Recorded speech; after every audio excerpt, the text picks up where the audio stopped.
అందరికీ praise lord. దేవుని నామానికి మహిమ కలుగును గాక. మీరందరూ బాగున్నారు కదా? మీరు పెడుతున్న ప్రతి ప్రార్థన రిక్వెస్ట్‌కి అనేది మేము ప్రార్థన చేస్తూ ఉన్నాం. మా ఆశ అంతా ఒకటే. ఎక్కడైతే మీరు తృణీకరించబడ్డారో, ఎక్కడైతే వెలివేయబడ్డారో, ఎక్కడైతే గుండెలు పగిలేలాగా ఏడ్చారో అదే స్థలాల్లో నా ప్రభు మీ అందరిని హెచ్చించబోతున్నారు. విశ్వాసంతో ప్రార్థన చేయండి. ఘనమైన విజయాలు ఖచ్చితంగా నా ప్రభు మీ అందరికీ దయచేస్తారు. God bless you all. ఈ వీడియో చూస్తున్న మీలో చాలామంది ఎన్నో కలవరాల మధ్యన మిగిలిపోయారు. మీరు పెడుతున్న కామెంట్స్ చూస్తున్నప్పుడు అర్థమవుతుంది ఏంటంటే మీరు చాలా భయపడుతున్నారు. ఎందుకంటే మిమ్మల్ని ఆదరించేవారు ఎవరు లేరు, మిమ్మల్ని ప్రోత్సహించేవారు ఎవరు లేరు, కనీసం మీ చేయి పట్టుకొని నేనున్నాను అనేవారు కూడా ఎవరు లేరు. కొన్నిసార్లు మీకు అనిపిస్తుంది కదా, అయ్యా మేము అనాథులుగా జీవిస్తున్నాం, అందుకే భయం అని. కంగారు పడకండి, నా ప్రభు మీకు ధైర్యాన్ని ఇస్తాడు. నాకు తెలుసు మీరు ఎన్ని సమస్యల మధ్యన, ఎన్ని శోధనల మధ్యన వెళ్తున్నారు. నేనే గమనించగలుగుతుంటే మీరు కన్నీరు కారుస్తూ ప్రార్థిస్తున్నారే, ఆ ప్రభు నాకంటే ఎక్కువ పరిశీలన చేస్తున్నాడు. ఆయన మీ కన్నీరు తుడిచే దేవుడు ఆయన. ఎందుకంటే మేము ఎన్నో భయంకరమైన పరిస్థితుల మధ్యన ప్రయాణం చేశాం. కొన్నిసార్లు మేము ఎందుకు ఇలా అనాథలుగా మిగిలిపోయాం అన్న ఆలోచన మాకు వచ్చిన ప్రతిసారి కూడా దేవుడు ధైర్యపరుస్తూ, దేవుడు తన ప్రజలను పంపిస్తూ, మమ్మల్ని ఆదరిస్తూ, మమ్మల్ని పోషిస్తూ వచ్చారు. అదే నమ్మకంతో చెప్తున్నాను, నా ప్రభు మిమ్మల్ని బలపరుస్తారు. మీరన్నడూ భయపడి వెనుకడుగు మాత్రం వేయకండి. మీ ప్రార్థనకు దూరం అవ్వకండి.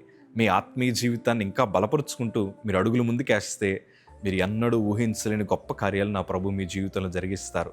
దేవుని వాక్యంలో స్పష్టంగా రాయబడిన మాట యెహోషువ గ్రంథము 1వ అధ్యాయము 9వ మాట చదవగలిగితే, నేను నీకు ఆజ్ఞ ఇచ్చున్నాను కదా, నిబ్బరము కలిగి ధైర్యముగా నుండుము, దిగులు పడకము, జడియకుము, నీవు నడుచు మార్గమంతట్లో నీ దేవుడని యెహోవా నీకు తోడయుండును.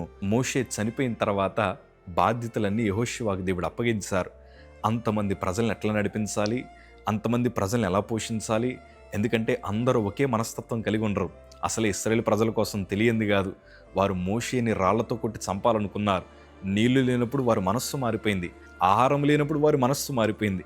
అలాంటి ప్రజల బాధ్యత యెహోషువ తీసుకున్న తర్వాత మనసులో ఎంత కలవరం ఉంటుందో.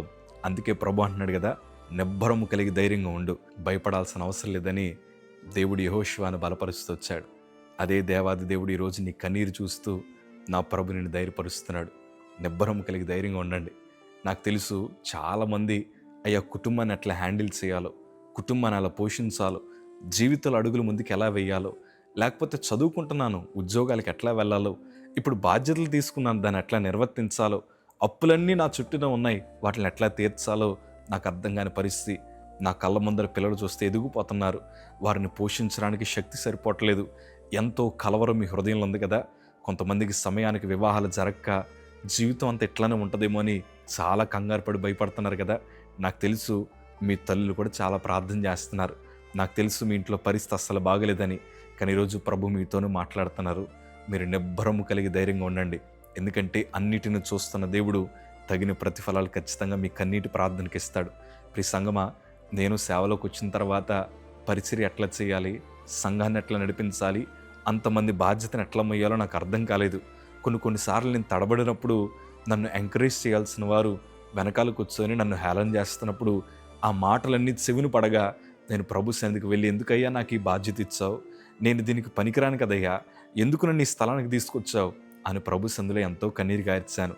కానీ గొప్ప విషయం ఏంటి చెప్పనా, ఆయన మా చేతులు పట్టుకుని నడిపించాడు. అదే ధైర్యంతో అంటున్నాను, ఆయన నిన్ను నడిపిస్తాడు. నీ చెయ్యి అంత మాత్రం విడిచిపడ్డు. నీ జీవిత ప్రయాణంలో చాలామంది నిన్ను వదిలేసి వెళ్ళిపోవచ్చేమో కానీ నా ప్రభు అలా వదిలేసి వెళ్ళిపోడు. అదే ధైర్యంతో ప్రభు వైపు చూడండి చాలు. నీ పక్షాన దేవుడు నిలబడి బలమైన విజయాలు నా ప్రభు నీకు అనుగ్రహిస్తారు. రేపన్న రోజు మీరే మన కింద కామెంట్ బాక్స్లో గొప్ప సాక్ష్యాలు పంచుకోబోతున్నారు. నేను నమ్ముతున్నాను. మీరు విశ్వాసంతో ప్రార్థించండి. God bless you.